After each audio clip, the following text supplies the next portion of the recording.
16-month-old Star Hobson, another child failed in Britain. Failed by her mum's partner who ended her short life. Failed by her mum who allowed Star to be killed. And failed by the authorities who didn't prevent her death.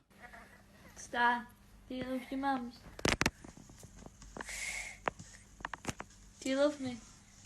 Love was in short supply at their home in Keighley, where Star endured months of beatings and psychological harm from those who the toddler should have felt safest with. Star's mum, Frankie Smith, was cleared of murder at Bradford Crown Court yesterday, but the 20-year-old was convicted of causing or allowing her daughter's death.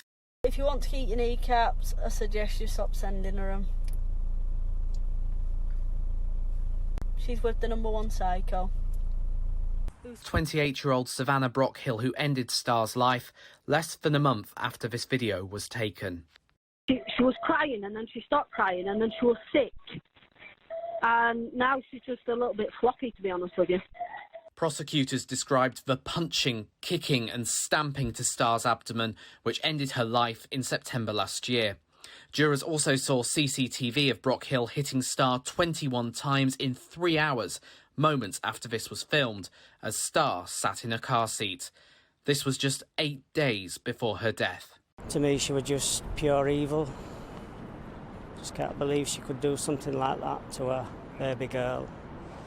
It was like, as I say, we were just a quiet, lovely family, and she ascended from the bowels of hell and just completely devastated, wrecked our family and took poor baby Star's life. David Fawcett's partner Anita was one of 5 people who reported concerns to social services.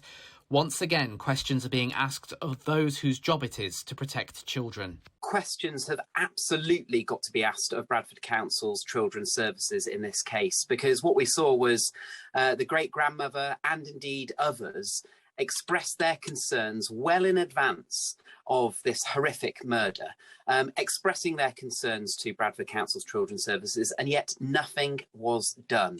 And that's why I really do feel that there has to be a change in leadership at the council. I feel that this is the last straw. We have a struggling children's services at Bradford that has gone on for far too long, and things have absolutely got to change and questions have got to be asked, because this is neglect by the Children's Services Department at Bradford Council.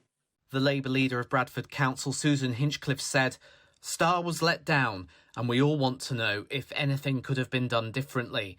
It is essential, therefore, that lessons are learned from Star's terrible death so that we can better protect our children." A local child safeguarding review into Star's death will be published next month. It comes less than a fortnight after the stepmother of Arthur Labinjo Hughes, Emma Tustin, was found guilty of his murder. Star's death will feed into the review ordered after Arthur's death by the government. Kevin Larkin for GB News.